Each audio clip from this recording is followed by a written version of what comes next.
নমস্কার, আপনাদের সকলকে স্বাগত জানাই আমার ইউটিউব চ্যানেলে। আপনাদের লাইক, শেয়ার, সাবস্ক্রাইব করছেন, আপনাদের অসংখ্য ধন্যবাদ। আপনাদের অনুরোধে এখন কিন্তু শ্রী মুখার্জিকে পাবেন, অর্থাৎ আমাকে পাবেন বর্ধমান, দুর্গাপুর, আসানসোল, বহরমপুর এই সব জায়গাতেও পাবেন। ফোন করে আপনারা আসবেন, অ্যাপয়েন্টমেন্ট করে নেবেন। এবং আজকে বলবো 3টে রাশির নাম, যে রাশি 2025 সালে মঙ্গলের কৃপায় তাদের ভালো হবে।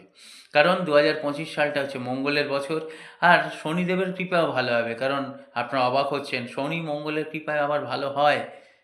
ওরা তো শত্রু, কিন্তু না, মঙ্গল দেখবেন মকরে গিয়ে উচ্চস্থ হচ্ছে, তার মানে শনিদেবের ঘরে গিয়ে উচ্চস্থ হচ্ছে। এবার আরেকটা জিনিস দেখবেন যে রবি শনি বীজযোগ বলা হয়, কিন্তু রবি কুম্ভ রাশিতে গিয়ে মূল ত্রিকোণের ফল দেয়। তাহলে সুতরাং এটা কিন্তু নয়, আত্মার যাদের মিল আছে, মনের মিল তাদেরই আছে। বৃষ, কুম্ভ, সিংহ এই 3টে রাশি আপনাদের